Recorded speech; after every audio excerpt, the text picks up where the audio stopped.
নমস্কার বন্ধুরা, পূজাস ক্রিয়েশনে আপনাদের সকলকে স্বাগত জানাই।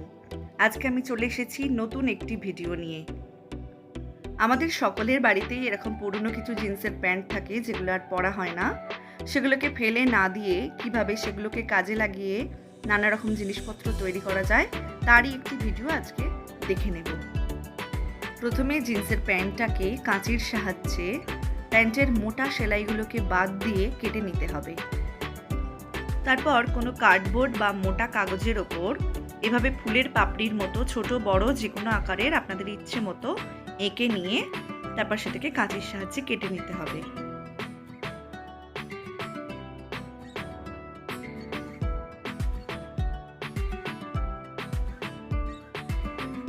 এবার জিন্সের প্যান্টের কাটা টুকরোর ওপর এই যে কাগজের পাপড়িগুলো বানিয়ে নিয়েছি সেগুলোকে রেখে পেন দিয়ে এভাবে দাগ দিয়ে নিয়ে তারপরে কেটে নিলে একসঙ্গে অনেকগুলো পাপড়ি তাড়াতাড়ি তৈরি করা যায়।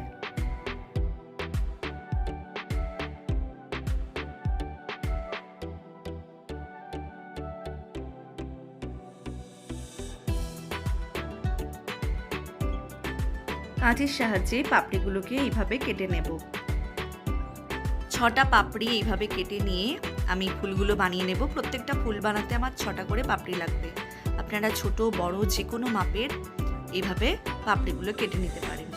এবার একটা বড় আকারের সূচ নিয়ে তাতে নীল রঙের সুতো আমি পরিয়ে নেব। আপনাদের কাছে যে সুতো অ্যাভেলেবেল থাকবে সেই সুতো দিয়ে আপনারা এগুলো গেঁথে ফুলের আকার করে নিতে পারবেন। কাটা টুকরোগুলোকে এইভাবে ভাঁজ করে সেলাই করে নিতে হবে এবং পরপর এইভাবে 6টা পাপড়িকে ভাঁজ করে তার পাশে অ্যাটাচ করতে থাকতে হবে।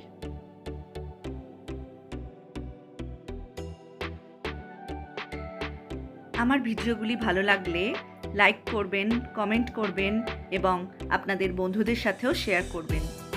যারা এখনো পর্যন্ত আমার চ্যানেলটিকে সাবস্ক্রাইব করেননি তাদের কাছে অনুরোধ, আপনারা আমার চ্যানেলটিকে সাবস্ক্রাইব করে নিন এবং পাশে থাকা বেল আইকনটিতে ক্লিক করতে ভুলবেন না, যাতে পরবর্তী ভিডিওর নোটিফিকেশন আপনার কাছে খুব সহজেই পৌঁছে যেতে পারে।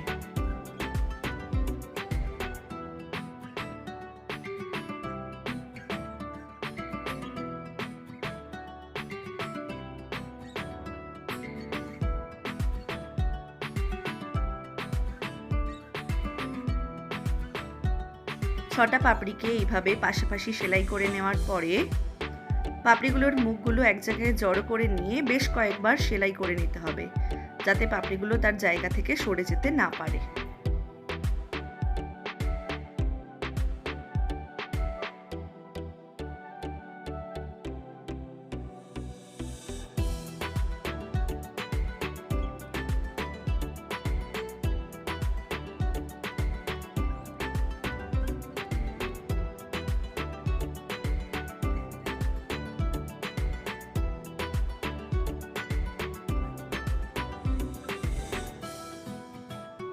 এবার আমি এই ফুলের মাঝখানে সাদা সাদা ছোট পুঁতি বসিয়ে নেব, যাতে ফুলটা আরও সুন্দর দেখতে লাগে। তার জন্য আমার লাগবে একটা ছোট সূচ এবং তার মধ্যে আবারও সুতো পরিয়ে নিয়ে এক একটা পুঁতি এক একটা ফুলের মাঝখানে বসিয়ে নেব। এইভাবে আমি আরও কয়েকটা ফুল বানিয়ে রেখেছি।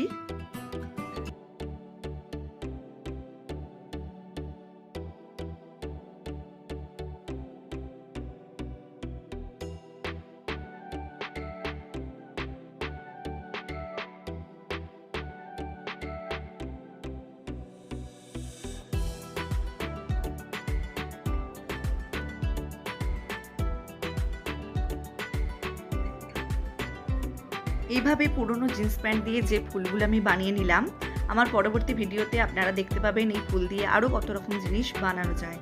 তাই আমার চ্যানেলে অবশ্যই চোখ রাখবেন, আমার সাথে যুক্ত থাকবেন।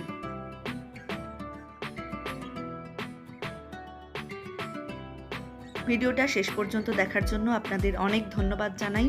ভালো থাকুন, সুস্থ থাকুন।